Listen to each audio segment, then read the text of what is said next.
Turminha, não tem jeito. Todo fim de ano é a mesma coisa, né? Às vezes a gente acaba aí gastando um pouquinho mais do que devia. São muitos presentes, as lembrancinhas que a gente faz questão de agradar aquelas pessoas que a gente gosta. Às vezes acaba gastando bastante também com os próprios produtos da ceia de Natal. Tem amigo oculto, amigo secreto, é o pessoal da ginástica que se reúne, é o pessoal da empresa que se reúne, é aquele grupo de heteiras que se reúnem e não adianta, a gente acaba gastando mesmo um pouquinho mais. O problema é que janeiro também é um mês que a gente tem muitas contas para pagar. Você sabe do que eu estou falando, né? Janeiro, para quem tem filho, material escolar, às vezes renovação de matrícula, se é colégio particular, tem IPTU, IPVA, são tantos impostos e é importante a gente de fato se programar para não ficar no vermelho, para não ter dor de cabeça, de repente para você não se endividar num cartão, não pagar juros altíssimos. Por isso a gente está convidando hoje um professor e consultor financeiro para dar algumas orientações. Quem participa conosco no nosso cantinho de bate-papo e informação, Eli Borochovicius, conhecido como Professor Borô. A gente até mandou um abraço para todo mundo aí da PUC Campinas, né? Uma universidade, inclusive, super conceituada aqui na região e consultor financeiro. Muito obrigada, viu, professor Borô, pela presença no programa. Eu que agradeço. Acho que é um momento ímpar que a gente tem de falar de um assunto que está no dia a dia, está presente no dia a dia das pessoas e que as pessoas, às vezes, têm um pouquinho de receio de conversar. Então, essa é uma boa oportunidade, eu fico muito contente de estar aqui. Não adianta, né, professor Borô? A gente sempre vê todo final de ano, vocês, consultores financeiros, passando dicas. Mesmo assim, algumas pessoas não tem jeito, acaba se endividando, acaba gastando até o que não tem. O que é bacana a gente ter como prioridade? Ou, de repente, como a gente pode se programar melhor para evitar essas dores de cabeça? Bom, na verdade, o que acontece é que as pessoas elas não têm educação financeira. Não se fala de dinheiro em casa, não se fala de planilha, não se fala de orçamento. E essas palavrinhas, elas são difíceis, né? de difícil compreensão das pessoas. O ideal para que as pessoas possam se planejar é traçar o objetivo. Então, se eu tenho um objetivo traçado, se eu sei para onde eu quero ir, fica mais fácil de identificar onde eu devo alocar os meus recursos. Então, primeira coisa, traça o objetivo. Objetivo de curto prazo. O que é que eu quero fazer com o dinheiro ao longo desse mês, ao longo de 2 meses? Traça um objetivo de médio prazo. O que eu faço ao longo do ano com o meu dinheiro? E um de longo prazo, o que eu pretendo fazer ao longo dos meus próximos 4, 5 anos? Com isso, o ideal é a gente ter uma planilha, não precisa ser nada muito complicado. O pessoal diz, olha, anota tudo. Não é bem por aí, porque senão fica muito complicado e a gente acaba não conseguindo entender para onde o nosso dinheiro está indo. Então, assim, a receita, quanto na verdade eu recebo de dinheiro, receita líquida, já sem os impostos. A partir daí, eu preciso já reservar uma verba para mim, que é o que eu chamo de conta de independência financeira. Eu guardo um pouquinho do meu dinheiro e aí eu preciso aprender a viver com a diferença. E aí eu preciso alocar os recursos, o que é necessidade e o que é desejo. O que é necessidade, eu pago. O que é desejo, eu preciso reavaliar. O pessoal tem reclamado muito, professor Borô, nesse final de ano, o preço, né, alto de muitos produtos, inclusive da própria ceia de Natal. Qual seria a alternativa? Porque todo mundo faz questão, né, de montar a ceia. O pessoal tem esse costume, reúne a família, reúne os amigos, e às vezes a família é grande.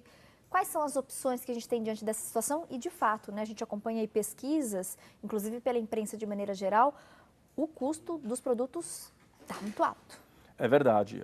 Nós tivemos uma alta agora, alta da taxa Selic, taxa básica de juros. Isso significa que se eu precisar financiar qualquer coisa, vai ficar mais caro, a parcela fica mais cara. Nós tivemos uma questão de inflação, então nós tivemos aumento inflacionário. O que significa isso? Quando eu ia ao supermercado com R$100, eu conseguia encher a minha cesta, o meu carrinho de compras.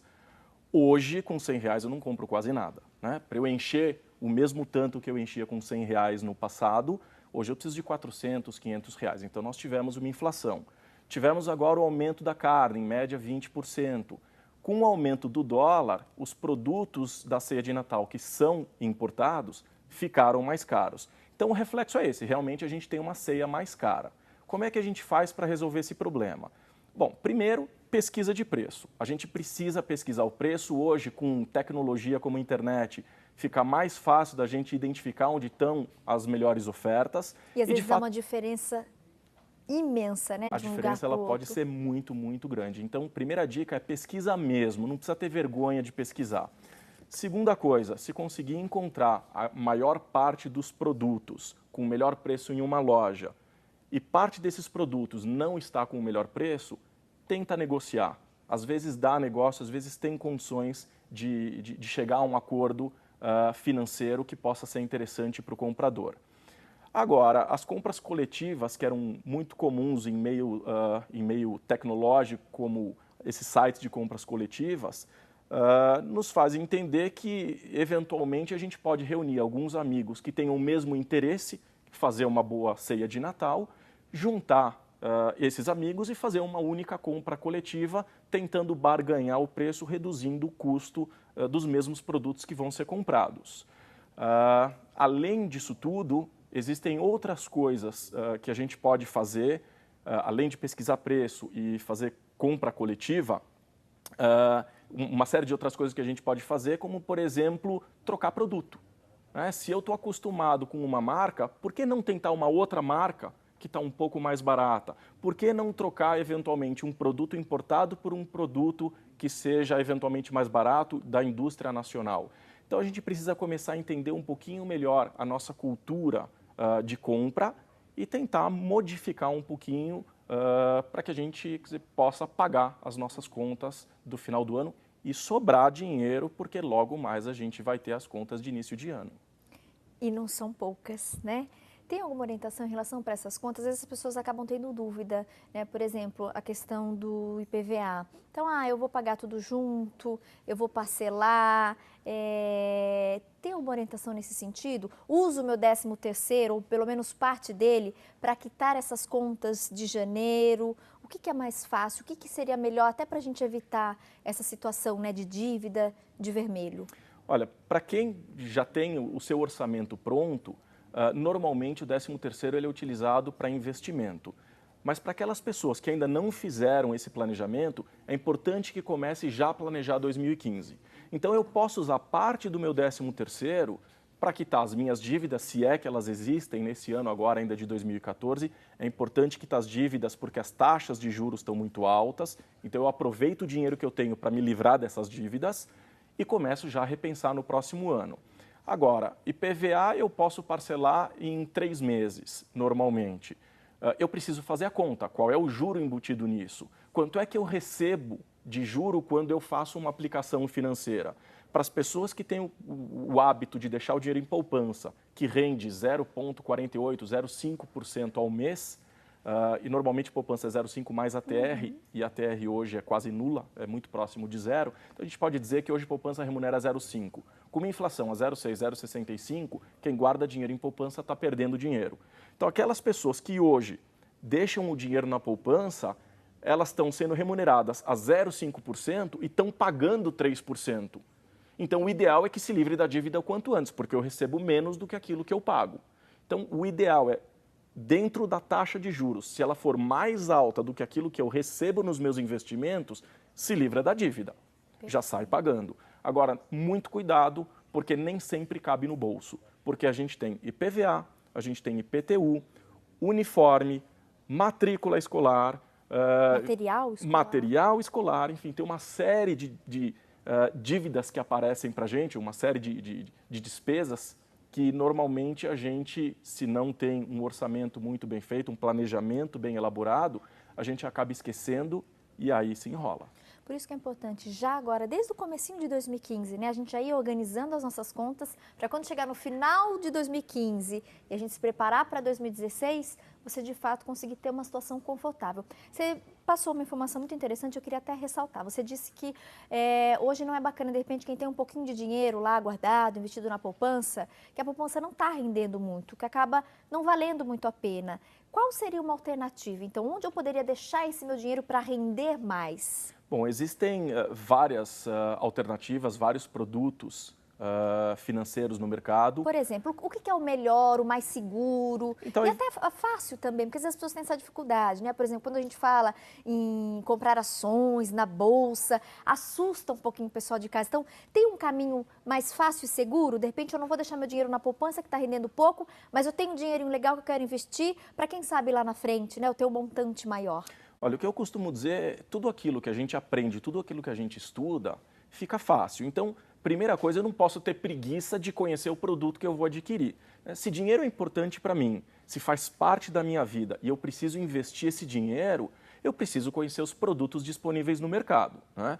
Então, assim, primeira coisa, vamos desmistificar a Bolsa de Valores. Talvez nesse momento não seja interessante comprar ações, porque o mercado não está legal, o mercado está em queda, mas a gente precisa desmistificar o que é comprar ação. É investir numa empresa esperando receber os lucros disso. Então, anualmente, as empresas distribuem os dividendos.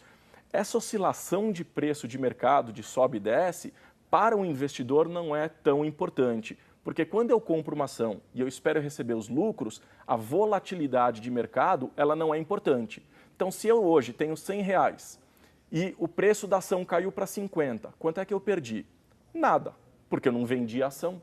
Depois ela subiu para 150, quanto é que eu ganhei? Nada, eu não vendi a ação.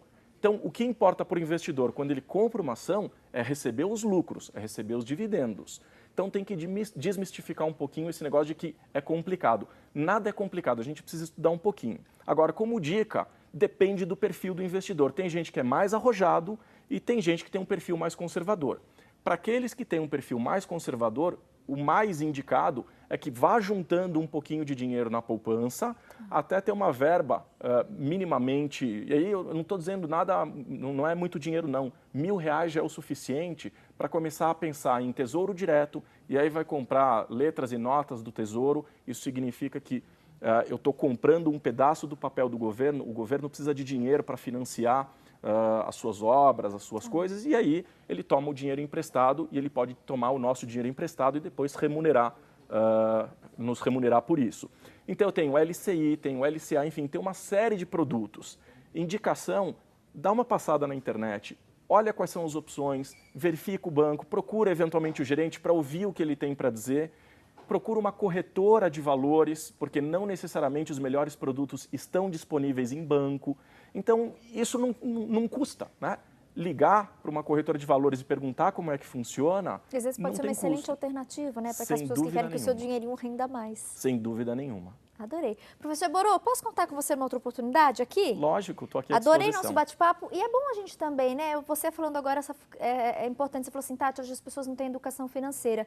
Eu acho que a gente, né, estando aí em rede nacional, está aqui o nosso papel também. Então, eu te faço esse convite para a gente falar um pouquinho mais sobre essa questão de educação financeira, essas opções de investimento, que às vezes o pessoal, né, tem aquela ideia de ser algo muito difícil, distante. Não. Se a gente conseguir entender um pouquinho, estudar um pouquinho, quem sabe você não pode fazer o seu dinheiro render um pouquinho mais, né? É verdade. E aí se permitir aí alguns luxos, algumas viagens, alguns passeios, isso faz bem. Então, fica combinado. Em breve você volta para a gente dar continuidade nesse bate-papo. Combinado. Pode ser? Lógico. Boas festas de final de ano e até breve. Para todos nós, muito obrigado.